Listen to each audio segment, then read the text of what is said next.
दोस्तों, मेरे चैनल को जरूर सब्सक्राइब करें। आपका बहुत बहुत धन्यवाद।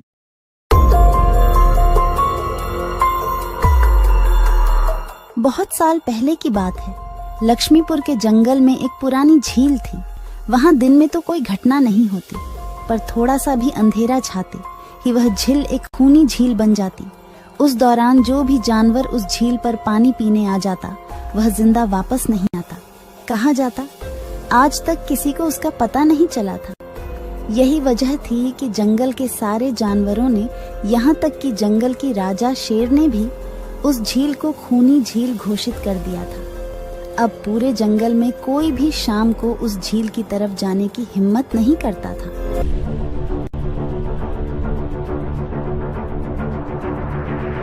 एक दिन उस जंगल में एक बंदर आ जाता है। उसकी और खरगोश की मुलाकात होती है। अरे बंदर भाई, कौन हो तुम? पहले तो तुम्हें इस जंगल में कभी नहीं देखा।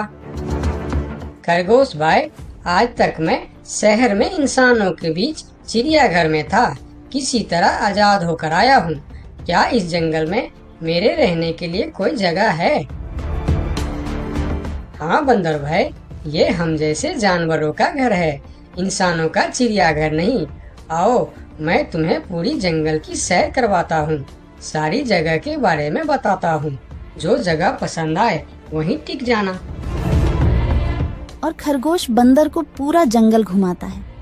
हाथी, जिराफ जैसे कई जानवरों के रहने की जगह ही नहीं, वहाँ के राजा शेर की भी गुफा दिखाता है, पर उस खूनी झील के बारे में ना बताता है और ना उसे वह दिखाने ले जाता है। बंदर वहीं बरगद के एक बड़े से पेड़ को अपने रहने के लिए पसंद कर लेता है।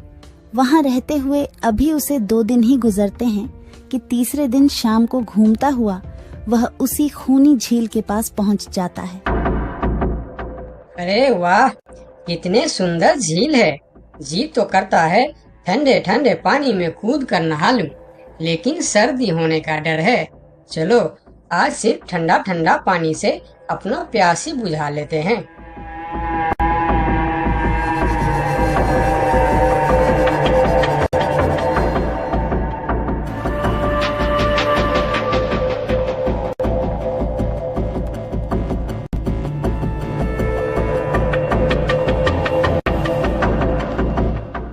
अरे बंदर भाई, तुम इतने डरे हुए क्यों हो? कहाँ से आ रहे हो? झील में पानी पीने गया था और जिंदा वापस आ गए। क्या मतलब, तुम्हें पता नहीं? वह इस जंगल की खूनी झील है। शाम होने पर कोई भी वहाँ जाता है तो जिंदा वापस नहीं आता। उसकी लाश का भी पता नहीं चलता कि वह कहाँ गायब हो जाती है। इसीलिए शाम होते ही कोई भी उस खूनी झील की तरफ नहीं जाता। ये हमारे राजा का आदेश भी है। कमाल है, मुझे तो पता ही नहीं। कैसे पता नहीं? तुम्हें वह खरगोश भाई ने बताया नहीं? लो, खरगोश भाई भी आ गया। अरे खरगोश भाई, आपकी वजह से आज बंदर भाई की जान जाते जाते बची। मेरी वजह से? हाँ, तुमने बंदर भाई को पूरा जंगल घुमाया, हर जगह के बारे में बताया। इस खूनी झील के बारे में क्यों नहीं बताया? भूल गया भाई, मैंने तो सोचा ये तो पेड़ पे रहते हैं, इन्हें झील से क्या काम। अभी अभी इन्हें खूनी झील की खूनी ने पकड़ने की कोशिश की, ये तो बाल बाल बच गए, वरना खूनी झील की खूनी, क्या तुमने उसे देखा? क्यों, क्या तुम लोगों ने आज तक नहीं देखा? नहीं, हम में से कोई कभी भी शाम को उस तरफ जाते ही नहीं और दिन में कोई घटना नहीं होती। और यह बात वह जाकर शेर के दरबार में सभी को बताता है। उसकी बात सुनकर किसी को भी यकीन नहीं आता है। क्या बात कर रहे हो बंदर? मैं सच कह रहा हूँ महाराज, लेकिन हम लोगों तो कभी आज तक देखा ही नहीं, क्योंकि आप लोग उसे खूनी झील समझकर दिन में ही वहाँ जाते हो और शाम होते ही आप लोग डर के मारे वहाँ जाना बंद कर देते हो।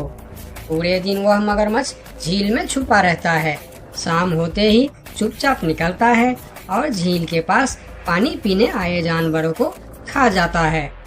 और आप लोग समझते हैं कि यह झील ही खूनी है, जबकि खूनी यह झील नहीं, इसमें छिपा हुआ मगरमच्छ है। हमें तो यकीन नहीं हो रहा है। वही तो बंदर भाई, हमें अगर पहले पता होता कि आप इतने बड़े झूठे हो तो हम अपने जंगल में आपको रहने की कभी जगह नहीं देते। अरे यार, आप लोग मेरे बात पर यकीन क्यों नहीं करते? मैं आप लोगों का भलाई के लिए ही बोल रहा हूँ। अगर तुम्हारी बात सच्ची है तो क्या तुम उस मगरमच्छ को हमें दिखा सकते हो? क्यों नहीं महाराज, आज शाम होते ही आप लोग वहाँ जाकर पेड़ और पत्थरों के बीच छुप जाना। और फिर शाम को वह सभी उस खूनी झील के पास जाकर छिप जाते हैं। झील के किनारे जाकर बंदर 2-3 बड़े बड़े पत्थर उस झील के पानी में फेंकता है। पत्थर के गिरने की छपाक छपाक की आवाज सुनकर मगरमच्छ पानी के अंदर चलता हुआ शिकार करने वहां आता है। मगर वहां पेड़ के पीछे छिपे दिखाई देते हाथी को देखकर वह सावधान हो जाता है और सोचता है, अच्छा, तो यह लोग मुझे चुप कर देखने आए हैं। अब मैं क्या करूं? हाँ, ये लोग तो बेवकूफ है। इन्हें फिर से बेवकूफ बनाते हैं। मैं फिर से पत्थर बन जाता हूँ। देखा, हमने कहा था ना, झील में एक बड़ा सा पत्थर है। हाँ, देखो, यही पत्थर तो हमें हमेशा रात में दिखाई देता है। हाँ, वही तो। ये पत्थर सिर्फ रात को क्यों दिखता है, दिन में क्यों नहीं दिखता, कभी सोचा है? हाँ, रात को चंद्रमा की वजह से पानी में ज्वार आता है तो वह पत्थर ऊपर हो जाता है। दिन में ज्वार नहीं आता तो पत्थर पानी में डूबा रहता है। उनकी बेवकूफी भरी बातें सुनकर बंदर परेशान हो जाता है। अरे यार, तुम लोग भी ना समझते ही नहीं। ठीक है, चलो एक काम करते हैं। तुम लोगों को लगता है ना कि वह बड़ा पत्थर, कि वह बड़ा ही मजबूत पत्थर है। अगर यह खुद ही बता दे कि यह एक मजबूत पत्थर है तो मैं भी मान जाऊंगा और अभी गुलाटी मारते हुए झील में छलांग लगा दूंगा और तैरता हुआ इस तरफ से उस तरफ चला जाऊंगा। यह सुनकर मगरमच्छ के मुंह में पानी आ जाता है। लगता है आज बंदर का नरम नरम मांस खाने का मौका मिलेगा। वैसे भी ये सारे जानवर बेवकूफ है। आज तक मुझे पत्थर ही समझते आए हैं।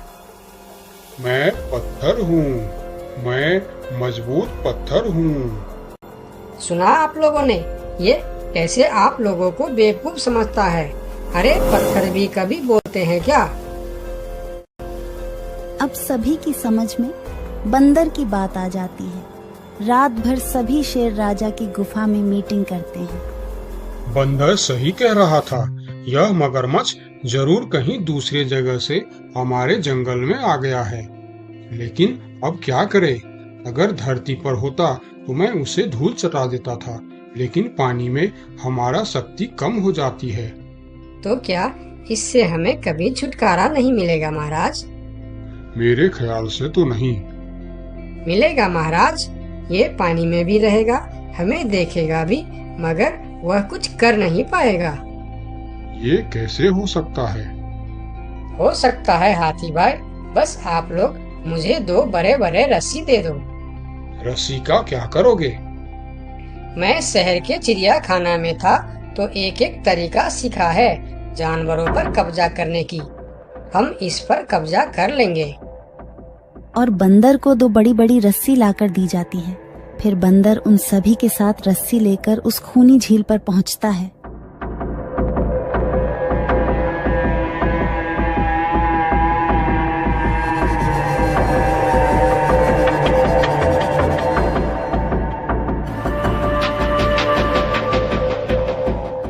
कल तक तो यह बंदर मुझे देखकर भागता था और आज पानी पीने आया है। लगता है ये भी दूसरे जानवरों की तरह मुझे पत्थर समझने लगा है। अभी इसे अपना निवाला बनाता हूँ।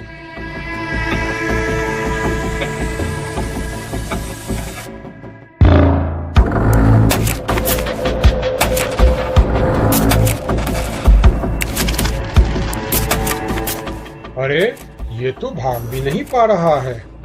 अब यह जितना ज्यादा फरफराएगा उतना यह फंदा कसता जाएगा और चुपचाप रहेगा तो फंदा ढीला रहेगा। जैसे यह फिर हिलेगा फिर फंदा कसता जाएगा। अब ना यह इससे छूट सकता है और ना पानी में जा सकता है। अरे वाह, फिर तो यह हमारा कुछ भी नहीं बिगाड़ सकता। अब हम सारे जानवर इस झील में कभी भी पानी पी सकते हैं, कभी भी नहा सकते हैं। अब यह हमारा कुछ भी नहीं बिगाड़ पाएगा। अरे वाह बंदर भाई, मान गए।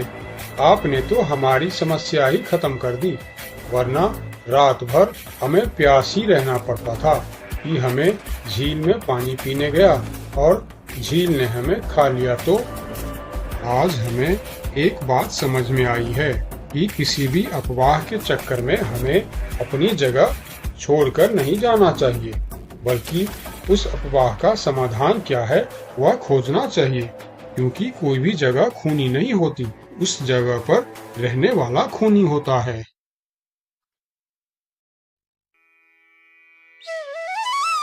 बहुत साल पहले की बात है। लक्ष्मी नगर में एक बहुत बड़ा जंगल हुआ करता था।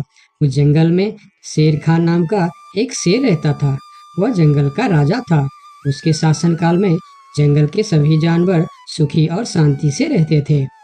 यदि जंगल में कोई भी जानवर गलत काम करता तो शेर खान उसे दंड देते थे। वह कमजोर जानवरों की रक्षा भी करते थे। एक दिन शेर खान अपने गुफा के सामने बैठे थे। तभी उसका दोस्त भालू उसके पास आया। फिर दोनों दोस्त मिलकर जंगल और जंगल के जानवरों के बारे में आलोचना करने लगे। मैं इस जंगल का सबसे शक्तिशाली जानवर हूँ। मेरे सामने जंगल का कोई भी जानवर टिक नहीं सकता। क्या कहते हो भालू भाई? ये तो तुमने बिल्कुल ठीक कहा, लेकिन हाथी के सामने तुम बिल्कुल चूहे जैसे दिखते हो। क्या ठीक कहा ना मैंने शेर खान? भालू की बात सुनकर शेर खान बहुत क्रोधित हो गए। भालू, तुम्हारी हिम्मत कैसे हुई मेरे बारे में इस तरह की बातें करने की?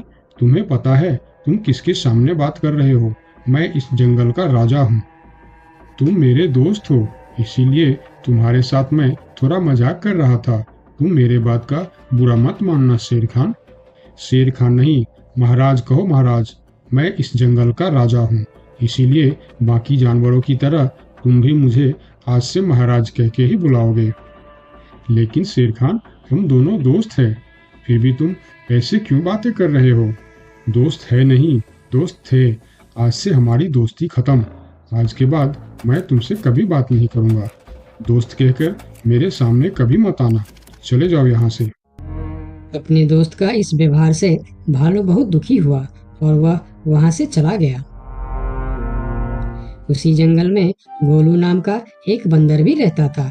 वह दूसरों की चीज चुराकर भाग जाता था। एक दिन गोलू की चोरी करते समय शेर खान के एक सिपाही के द्वारा पकड़ा जाता है और उसे शेर खान के सामने विचार के लिए लाया जाता है। गोलू को देखकर शेर खान कहते हैं, गोलू, तुम्हारी चोरी की किस्से जंगल के दूर दूर तक मशहूर है। तुम जानवरों के घर में ही नहीं बल्कि मेरे दरबार में भी बहुत चीज चोरी की है। इसीलिए मैं तुम्हें पहाड़ से गिराकर मारने की सजा घोषित करता हूँ। आज से ठीक 2 महीना बाद तुम्हें पहाड़ से गिराकर मार दिया जाएगा।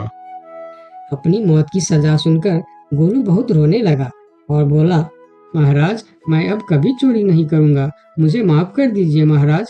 मेरे घर में छोटे छोटे बच्चे हैं, मुझे छोड़ दीजिए महाराज। लेकिन शेर खान ने उसकी फरियाद नहीं सुना। तब एक सैनिक उसे ले जाकर जेल में बंद कर देता है।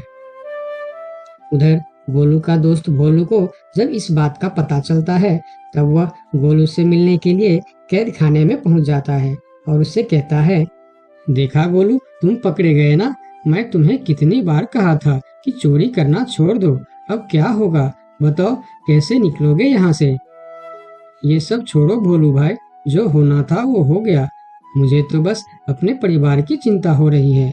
काश मैं मरने से पहले उनके लिए कुछ कर पाता।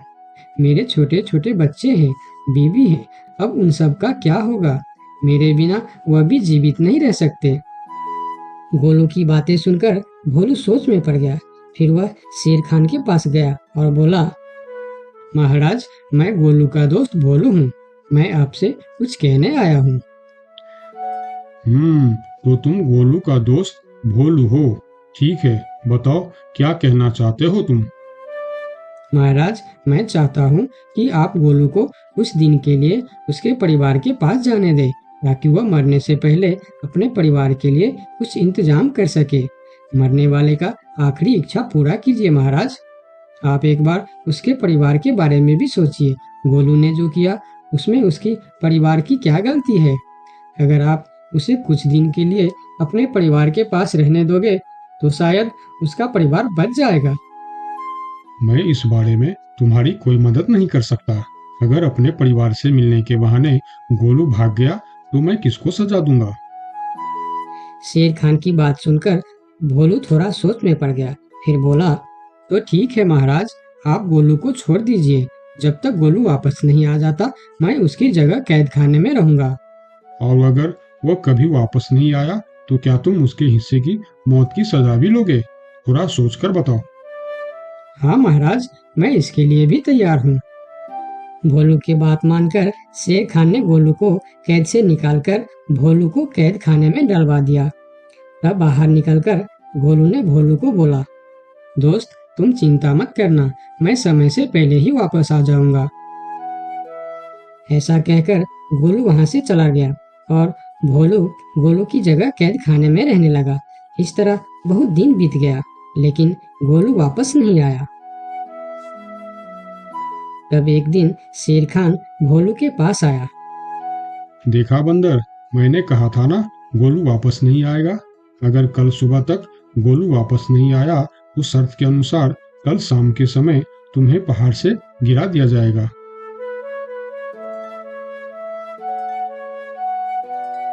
अगले दिन भी जब गोलू वापस नहीं आया तब शेर खान और उनके सैनिक भोलू को लेकर पहाड़ के किनारे पर गए।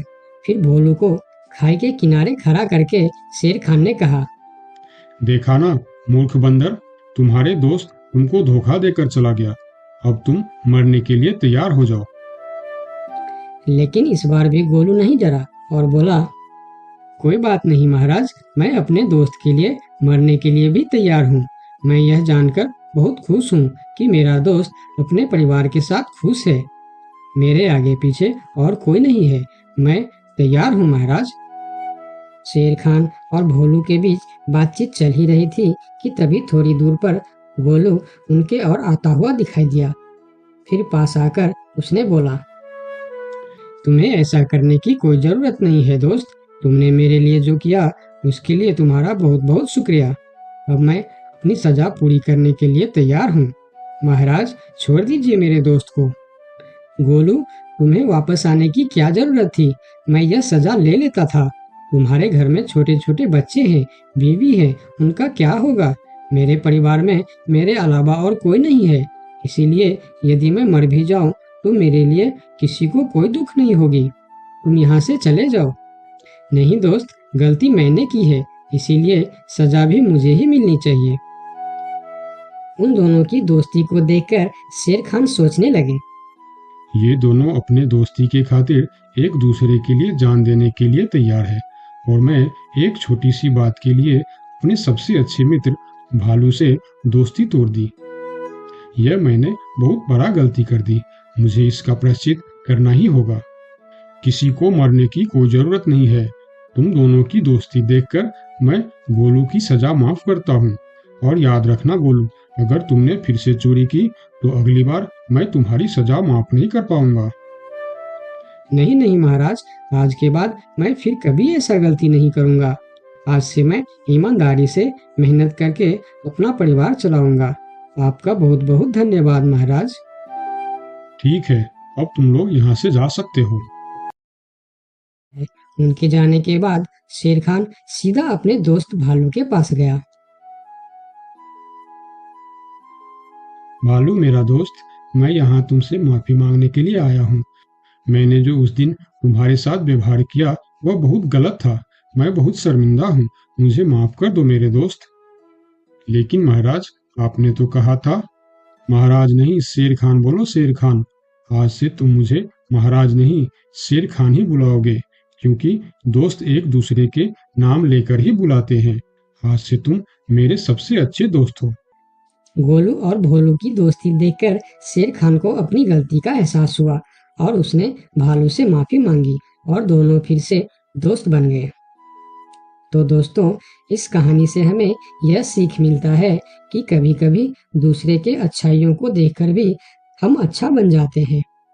इसीलिए हमें हमेशा अच्छे लोगों के साथ ही दोस्ती रखनी चाहिए और अच्छे-अच्छे काम भी करने चाहिए। आपका बहुत बहुत धन्यवाद।